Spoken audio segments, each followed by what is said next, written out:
have several fond memories of my childhood. The first is of one of my toys, the Viewmaster. You would put it up to your eye and click, click, click. You'd see different images of people or places, animals or things. The other overarching memory is of my kindergarten class. My retired Army officer teacher, Mrs. Brown, in a rare moment of empathy, noticed a rainbow outside our classroom window. She quickly shuffled us into a line and marched us out to a nearby hill to look at nature's majesty. But standing amongst the other students, whose faces grinned in awe, I realized that all I could see was the large mass of gray, the same thing I see every time I look into the large mass of blurry we call sky. But I stood and marveled at that which I could not see to feel part of that invisible chain. I'm colorblind, you see. No, I can't see any color. I can't tell what color your shirt is. My mother does dress me. She makes my lunch too. I'm also legally blind, if anyone's interested. That one's really only good for getting pretty girls to feel sorry for me. So ladies, if any of you would like to read to me when this is all over, I didn't realize at the time, but I had a unique visual perception. I later described that same rainbow to my first crush, Jenny Goldsboro. She described it as a shining string of colors made for unicorns to ride on. And what I discovered was that where I saw a world brimming with life, others found inspiration through dimensions of the mind. Still others in a world where their day-to-day survival wasn't guaranteed.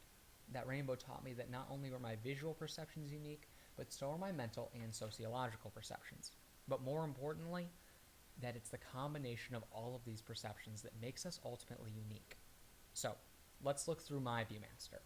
Images which I hope will give you a better idea of what perception truly is. Now, our first click of the Viewmaster reveals a young boy on his first day of kindergarten, blissfully unaware of the things that separate him from other children. His books and papers have to be enlarged because he can't read the tiny print. He works on reading assignments during art time. He can't work on coloring. He can't play kickball, dodgeball, basketball, or soccer because he can't see the ball. The person you're seeing is me, and that was my year of kindergarten. Looking back, I can vividly remember the humor in my childhood conformity. But at the time, it was a much darker story. I can still recall sitting at the front of the classroom as other children read the board from the back row. Well, they could read it so easily, I couldn't even see the board. That gap from what I could and could not see provided the first major barrier in my life for me to overcome. Conformity has always been one of the most valued traits of adolescence. American poet E.E. Cummings called being yourself the hardest battle which any human being can fight. And I believed it. You see, kindergarten is like a microcosm of society. If you're different, you're made to feel those differences. As someone who acutely felt them, I can tell you how badly I wanted to be a part of that world. But those early attempts at conformity taught me something very valuable about individuality. I may not have been the most popular kid in my kindergarten class, but I learned to value the differences between myself and others as just that, differences that make perspective valuable. I learned something they don't teach in kindergarten. French-Cuban author Anais Nin. Now, she wrote erotica for a living, and you might not think that would give her a unique perspective on perception, but it does. Perception is unique and valid to each person, and what I've learned from it is how vital it is to our existence. Perception is our everything, our gateway to the world, our escape from its mundanity, our connection to God, even a link to our own humanity.